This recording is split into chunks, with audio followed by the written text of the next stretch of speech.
No more twinkle lights, lonely satellites, late night lullabies. It's the world falling, no more turtle dove. No. Bertemu kembali dengan Mahfud Ozil di Starting Football Olahraga, dan video kali ini kawan yo, kita akan bahas nih di mana itu klasemen puncak Liga Inggris, yaitu Liverpool yang ditahan imbang oleh Manchester United. Nah, untuk sebelum itu di subscribe dulu di channelnya Starting Football 7. Nah, video terbaru kali ini jangan ketinggalan, di mana pertandingan tadi malam itu sangat seru banget dan sangat sengit sekali. Ya, kita tahu lah, artinya itu liga yang paling dominan dan paling ketat tuh Liga Inggris. Tapi sebelum itu ya ditulis dulu dalam komentar dan juga responnya untuk kalian para subscriber dan juga para penonton untuk kali ini, ya dimana ya untuk Liga Inggris ini betul-betul yang sangat konsisten banget, dimana itu pertandingan tadi malam Liverpool ketika mendatangi Old Trafford yaitu Manchester United betul-betul sengit dan di luar dugaan, kita imbang 2-2 loh kawan. Nah, gini loh teman-teman, sebenarnya untuk poin saat ini Liga Inggris kita lihat itu lah kayak Arsenal itu poinnya sama 71 ya. Tadi malam juga Liverpool imbang ketika melawan Manchester United juga poinnya 71. Nah, yang terakhir yaitu mungkin ada kayak Manchester City yang mungkin jarak poinnya hanya 1 yaitu 70. Nah, seketat Liga Inggris kayak ini mungkin saya tidak bisa menebak lebih jauh di mana pertandingan kayak tadi malam adalah satu pertandingan yaitu mempuncaki klasemen. Sebenarnya di babak pertama Manchester United itu tidak bisa berkutik ketika diserang habis-habisan oleh Liverpool. Apalagi di babak pertama itu 0 on target. Menurut saya kalau misalnya kita nggak hitung golnya Garnacho. Tapi lihat, ketika di babak kedua memain, ini adalah betul-betul menjadi taktik yang sangat jenius bagi Erik ten Hag, di mana itu sedikit bermainnya terbuka, yaitu mematikan lini tengahnya Liverpool. Dan bahkan mungkin dari 29 tembakan lah bagi Liverpool dan hanya 9 bagi Manchester United, tapi tidak bisa merubah skor, yaitu skornya 2-2. Apalagi golnya ke Kobbie Mainoo. Waduh, memang luar biasa sih gol Kobbie Mainoo kemarin itu. Yaitu betul-betul finishingnya itu memanfaatkan polanya yang ada, di mana ketika Virgil van Dijk di babak kedua itu tidak menjaga seorang Kobbie Mainoo, tidak menjaga dari sektor pertahanannya, itu hanya meremehkan walaupun hanya dia berbadan kecil dan usianya hanya masih 18 tahun, tapi dia memanfaatkan untuk bola pressing di dalam kotak penalti ke arah gawang, dan itu tidak bisa dihalau oleh Keller loh. Nah kawan, yuk kita bahas dari babak pertama. Sebenarnya di babak pertama berjalan 1 sampai 2 menit itu sebenarnya Garnacho mampu bisa mencetak gol. Dia memanfaatkan bola umpan terobosan dari mana itu kemarin itu dari Højlund, tapi dia offside. Ketika dia offside mungkin ya ini adalah satu gebrakan terbarunya Erik ten Hag, di mana itu ketika bermain di Old Trafford yang saya takutkan itu ketika Liverpool tidak bisa menyerang. Padahal ketika offside itu betul-betul Man United digempur habis-habisan. Lihatin, permainnya MU kemarin tuh sangat tempo tinggi, sedangkan Liverpool sama-sama balas dengan sangat tempo tinggi. Ketika peluangnya kayak Darwin Núñez, apalagi kayak Luis Diaz. Kemarin tuh menurut saya itu Darwin Núñez ya bukan nggak bisa mencetak gol, sebenarnya bisa. Liverpool bukan tidak bermain jelek atau misal bukan bermain tidak mengandalkan long ball, tapi memang betul-betul Liverpool kemarin itu finishnya sangat jelek banget. Tidak punya akurasi yang sangat bagus ketika bisa mencetak gol gawang yang dijaga oleh Onana. Coba ketika Manchester United ada sedikit peluang, memanfaatkan peluang yang ada, lihatin dia bisa mencetak 2 gol. Coba kalau seumpamanya dari kemarin itu kematangannya MU ini bebannya sedikit terbuka ketika melawan Liverpool, itu sangat bagus. Apalaginya gol Bruno Fernandes itu jelas-jelas gol Bruno Fernandes di babak kedua itu betul-benar kesalahan dari Quansah, di mana Quansah itu ketika masih koper bola ke belakang itu bolanya terlalu pelan, dan di situ juga ada Bruno Fernandes yang betul-betul tidak dijaga oleh back-backnya Liverpool. Artinya apa? Bruno itu dianggap hanya menjadi shot on target untuk bisa memancing pemain agak sedikit maju, dan itu terbukti ketika Erik ten Hag masuk ketika tidak mengganti Bruno di situ. Itu Quansah melakukan namanya blunder mengumpan namanya ke Virgil van Dijk, tapi bolanya tidak dikejar. Ketika tidak dikejar, dia langsung nge-shoot dari tengah lapangan, dan itu tidak bisa dihalau oleh Keller, walaupun Keller sempat dia mundur tapi gagal untuk dihalau. Nah, itu balasan golnya mungkin ada untuk skor 1-1 pertama ketika ada babak kedua bermain.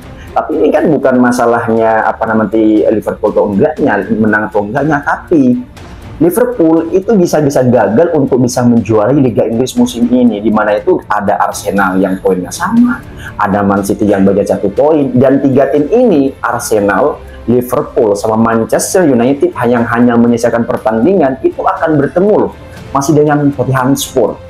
Bayangin, Tottenham Hotspur loh, kalau misalnya Arsenal gagal melawan Tottenham Hotspur bisa saja dia terjungkal. Man City misalnya kalah dengan Spurs ya bisa terjungkal. Kalau 3 dengan terjungkal ya mungkin poinnya mungkin tidak akan bisa berubah. Tapi kalau kita lihat tim sebelah kayak Manchester City, ya walaupun dia masih belum stabil banget untuk di musim ini, tapi dia menyelesaikan pertandingan 2 pertandingan ketika melawan Aston Villa dan juga Crystal Palace. Di Kasper dia comeback 4-2. Aston Villa pun juga dia menang kan gitu. Apalagi si siapa namanya itu Phil Foden CS, dia itu sudah mencetak hat-trick musim ini ya, untuk kayak Haaland dan juga yang lainnya masih betul-betul stabil. Yang saya herankan ketika Liverpool di sini tuh bertemu dengan Manchester United, dan memang saya lihat kemarin dari 2 kali pertandingan bertemu dengan Manchester United bukan nggak bagus untuk menyerang, cuman dia finishingnya terlalu lama dan juga untuk untuk masuk ke dalam gawang itu masih menunggu, artinya tuh peluang-peluang bagus untuk cetak gol. Padahal situ ada Muhammad Salah, dan itu Muhammad Salah tidak kelihatan walaupun dia masih sempat untuk bisa menendang, bola pressing dalam gawang, dan clean sheet-nya Onana itu sangat luar biasa, dan maksudnya itu tidak kelihatan semua Muhammad Salah kemarin itu. Masih bagusan kayak Luis Diaz, mungkin kayak Szoboszlai babak pertama itu betul-betul betul menyeimbangi lini tengahnya Manchester United ketika kayak ada Casemiro dan juga Firmino. Dan untuk McAllister, nah McAllister ini betul-betul menjadi motor serangannya Liverpool tadi malam itu, yang mampu menahan halau bola serangannya dari dari Manchester United, dan juga ya menjadi untuk mencari peluang yang sangat bagus, dan itu statiknya sangat bagus di Jurgen Klopp. Cuman ketika udah ada peluang, Man United hanya memanfaatkan peluangnya saja ketika kelemahannya Liverpool ketahui, blundernya Virgil van Dijk. Kalau semuanya tidak di penalti kemarin tuh ya menurut saya tuh Liverpool nggak bakal menang, udah jelas kalah gitu. Nah, coba ketika MU mainnya tidak terlalu stabil, shot on target hanya 9 dibanding 29, tapi dia bisa nyetak 2 gol. Liverpool 29 shot on target, hanya berapa tembakannya itu? Hanya 2 gol aja yang masih tersisa di situ. Kenapa? Memang finishingnya kurang bagus. Apalagi Darwin Núñez. Aduh, Darwin Núñez itu menurut saya tuh ya orangnya tinggi, oke lah, doang tinggi. Cuman dia itu ya tidak bisa memanfaatkan ketika ada peluang bagus ketika di depan gawang. Sama ketika Luis Diaz beberapa kali pertandingan di musim ini itu ya kalau masalah skill nggak usah ditanya, memang kami satu ini memang sangat luar biasa. Cuman dia tidak punya finishing yang sangat bagus, walaupun kemarin itu membuka gol pertamanya itu ya ketika ada sepak pojok memanfaatkan bola jatuh, dia langsung disalto sama ini itu. Wah, itu bisa menggembarkan menurut saya itu. Tapi masalahnya, apakah nanti Liverpool bisa juara ketika sudah ditahan seperti ini? Artinya itu ya 2 poin hilang, 1 poin dapat. Tapi ketika Liga Inggris EPL ini ada sangat ketat, karena apa? Itu untuk bisa sulit ketika ada Man City di sini nanti akan melaju begitu kencang ke depan nih. Man City ini ketika walaupun tersisa satu poin, dia akan terus maju terus. Kenapa? Karena ini memang sangat stabil, apalagi nanti ketika menghadapi Real Madrid. Liga Inggris ini masih memang bisa dibilang itu masih kayak susah sih. Cuman dia masih maju terus Man City itu. Ketika Arsenal nanti dia akan masih bertemu dengan Spurs, dia terus semua akan melaju ke depan. Sedangkan Liverpool yang sebenarnya itu peluangnya bisa menang kemarin itu babak pertama, bisa minta lebih 2 gol, dan itu ya tidak terjadi karena Old Trafford di sini itu ya salah satu ya kandangnya Man United, atau bilang itu kayak menakan-nakan. Betul, saya akui kok kalau Liverpool tuh mainnya tadi malam sangat luar biasa. Penguasaan bolanya, cara dia ngumpannya, long ball-nya, pemain ketika peluangnya sangat bagus. Saya akui Klopp memang sangat pintar ketika dia memegang bola tuh long ball-nya. Tapi Man United itu lebih cerdas lagi ketika itu memanfaatkan kesalahan dan kekurangannya Liverpool ini belakang. Ketika Liverpool itu sudah lengah, terlalu asik ketika dia menyerang, maka di situ terjadi namanya counter attack, dan itu terbukti 2 kali. Firmino dan juga siapa lagi kalau bukan namanya itu ya keblundernya itu Kwanzaa kemarin itu, dan itu ya menurut saya itu shock lah kalau saya sebagai pemain Liverpool nih ketika menjadi Kwanzaa atau Virgil van Dijk, mungkin saya shock ketika saya melihat golnya Bruno Fernandes, dan itu wow luar biasa dari tengah kotak penalti loh kayak itu. Dan Kehler itu agak sedikit maju memang sampai ke garis kotak penalti. Dan itu sulit untuk dihalau. Kenapa? Karena bolanya terlalu melambung. Ketika tangan kiri ini mau ngasih bola itu susah.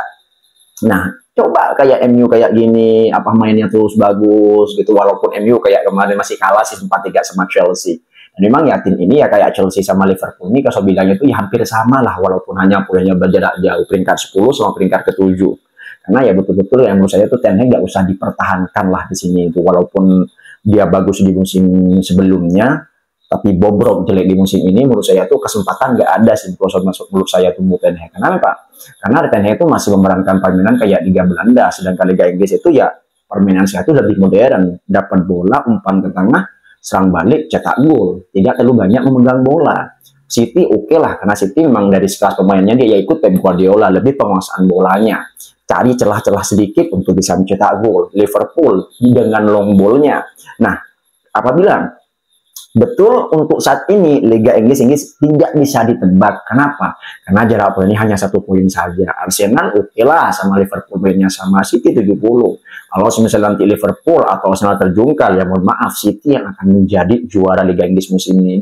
Tinggal berapa pertandingan? 4 atau 5 pertandingan lah untuk Liga Inggris saat ini. Itu betul-betul rapat lah menurut saya itu. 3 atau 4 pertandingan lah untuk Liga Inggris ini. Nah, itulah kawan. Kalau saya lihat ya memang betul-betul ya Liverpool ini ya memang bukan tidak mau juara, memang mau juara. Cuman ya Man United di sini mampu menahan kudeta Liverpool di puncak klasemen. Padahal di babak pertama itu kalau misalnya banyak peluang yang bagus bisa mencetak gol, mungkin Liverpool sudah bisa menang. Coba nggak ada misalnya Wan Bissaka kemarin tuh tidak melakukan kesalahan.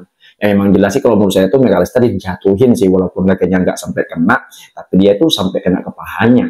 Dan itu penalti Muhammad Salah. Kalau nggak ada penalti ya menurut saya itu ya mungkin poinnya sama sih kayak Man City, yaitu mungkin Arsenal akan berdiri puncak klasemen. Ketika itu fans kayak Arsenal, Man City nonton Liverpool ketika tahan imbang, mereka senang. Kenapa? Karena tidak menjadi pemuncak klasemen untuk berjarak 3 atau 4 poin. Tapi untuk fan Arsenal sama fan Man City mungkin senang kenapa? Liverpool ditahan 2-2 oleh seorang Manchester United, di mana tim yang tidak difavoritkan untuk masuk Liga Champions dan tim yang memang betul-betul masih kurang banyak strategisnya dan masih kita kalau backgroundnya itu masih jelek lah untuk diukurannya seperti itu. Apalagi Chelsea gitu. Untuk musim depan menurut saya yang akan masuk Liga Champions, kalau kita lihat pertandingan mungkin Liverpool, Man City, Arsenal, mungkin yang terakhir itu mungkin kayak Aston Villa. Lah Aston Villa ini yang akan bisa masuk lah untuk di pertandingan Liga Champions sebelumnya. Tapi kan Liga Inggris kan sangat ketat, apapun bisa terjadi. Cuman Spurs harus memilih gimana yang harus ditahan imbang, gimana apa yang harus dikalahkan untuk musim ini. Aduh, apalagi ya perpisahan Jurgen Klopp untuk terakhir kalinya dia di Liga Inggris. Apakah dia bisa memberikan namanya Piala Liga Inggris dan juga Piala Europa League. Nanti Europa League dia juga akan bertemu dengan Atalanta. Karena Atalanta menurut saya itu bukan tim mudah untuk dikalahkan, walaupun dia menjadi favorit untuk lolos kan. Tapi kan ya apapun semua terjadi lah. Tapi perpisahan klub saya harap itu menjadi salah satu perpisahan yang sangat luar biasa, menjadi salah satu perpisahan yang manis bagi Liverpool. Bila di akhir musim ini juga Klopp akan meninggalkan, tapi dia mengasih trofi, dan trofi pertama udah Carabao Cup, kan seperti itu. Nah kawan, coba las komentar apa pendapat kalian ketika beach match tadi malam itu betul-betul ya ditahan imbang 2-2. Ya maklum lah di Manchester United di Old Trafford. Coba kalau di Anfield, mungkin kalau di Anfield tuh nggak mungkin MU dikasih shot on target. Kalau di kandang sendiri aja di babak pertama itu shot on targetnya offset, dan lainnya itu 0. Dan lainnya itu betul-betul kayak dikurung betul-betul sama Liverpool itu. Karena Liverpool yang mempunyai permainan sangat lugas, cepat dan tanggap. Dia bermain sangat all out banget gitu, seperti itu. Nah, tulisan komentar kawan, apa pendapat kalian di pertemuan kali ini, di mana big match Liverpool Man United itu betul-betul sangat sengit dan sangat luar biasa. Saya harap Liverpool akan juara di musim ini dan bisa masuk Liga Champions musim depan dan menjadi manis perpisahan antara Klopp dan juga The Reds. Salam olahraga dan salam starting football.